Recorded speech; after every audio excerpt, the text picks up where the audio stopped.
Mungkin banyak di antara kita yang tidak mengenal siapa Nur Jahan dan apa kontribusinya selama hidup.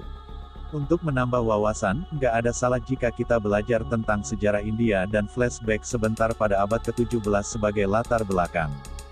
Jadi pada masa itu, seorang bayi dari kelas bangsawan telah lahir dan diberi nama Mehrunisa atau yang mudahnya disebut sebagai Mehrunisa. Mehrunisa lahir sebagai anak keempat dari pasangan Giasbek dan Asmat, yang arti dari namanya adalah matahari para wanita. Sayangnya, orang tua Mehrunisa mengalami kejadian buruk yang membuat hidup mereka melarat. Segala gelimang harta kekayaannya kandas dalam waktu yang singkat. Hal ini membuat ayah Mehrunisa, Giasbek menjadi khawatir tidak bisa membesarkan anaknya. Akhirnya Gias berinisiatif untuk meletakkan Mehrunisa di pinggir jalan dengan harapan ada orang kaya yang akan merawatnya dengan layak. Harapan tulus seorang ayah selalu dibayarkan dengan baik oleh Tuhan. Beruntung seorang sahabat Gias yang kaya raya melihat Mehrunisa diletakkan di pinggir jalan. Dia mengambilnya dan membawanya pulang.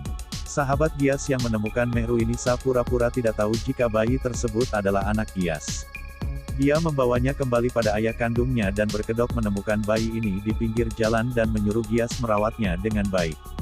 Malik, sahabat Gias bahkan bersedia memberikan hidup Mehrunisa pada keluarga Gias. Mehrunisa yang menjanda kemudian kembali pada Ratu Ruqayyah dan bekerja pada sang ratu. Hingga suatu hari Mehrunisa bertemu dengan Sultan Jahangir dan mereka kembali jatuh cinta. Pertemuan yang direncanakan oleh Ratu Ruqayyah ini rupanya berjalan mulus. Meski mendapat tentangan dari permaisuri Jagat Gosini, Sultan tetap ingin menikahi Mehrunisa dan menjadikannya istri ke-20 sekaligus yang terakhir. Posisi selir ini rupanya dimanfaatkan dengan baik oleh Mehrunisa.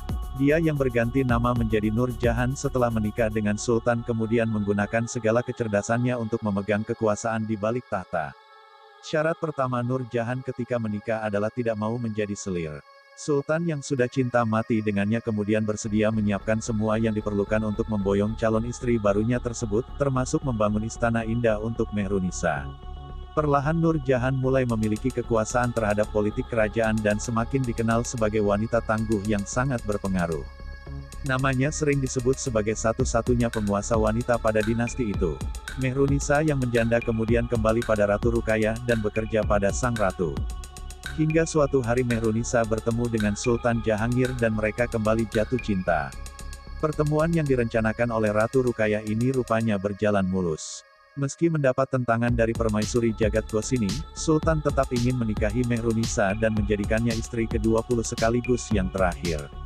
Posisi selir ini rupanya dimanfaatkan dengan baik oleh Mehrunisa. Dia yang berganti nama menjadi Nur Jahan setelah menikah dengan Sultan kemudian menggunakan segala kecerdasannya untuk memegang kekuasaan di balik tahta. Syarat pertama Nur Jahan ketika menikah adalah tidak mau menjadi selir. Sultan yang sudah cinta mati dengannya kemudian bersedia menyiapkan semua yang diperlukan untuk memboyong calon istri barunya tersebut, termasuk membangun istana indah untuk Mehrunisa. Perlahan Nur Jahan mulai memiliki kekuasaan terhadap politik kerajaan dan semakin dikenal sebagai wanita tangguh yang sangat berpengaruh. Namanya sering disebut sebagai satu-satunya penguasa wanita pada dinasti itu. Kecerdasannya menjadi panutan banyak wanita karena mampu memberikan bukti nyata, bahwa wanita juga bisa berperan penting meskipun secara sejarah, gendernya selalu menempati kelas nomor 2. Puncak popularitas sekaligus jejak kecerdasan Nur Jahan bisa dilihat dari ukiran namanya yang tercetak dalam koin perak kerajaan Mughal.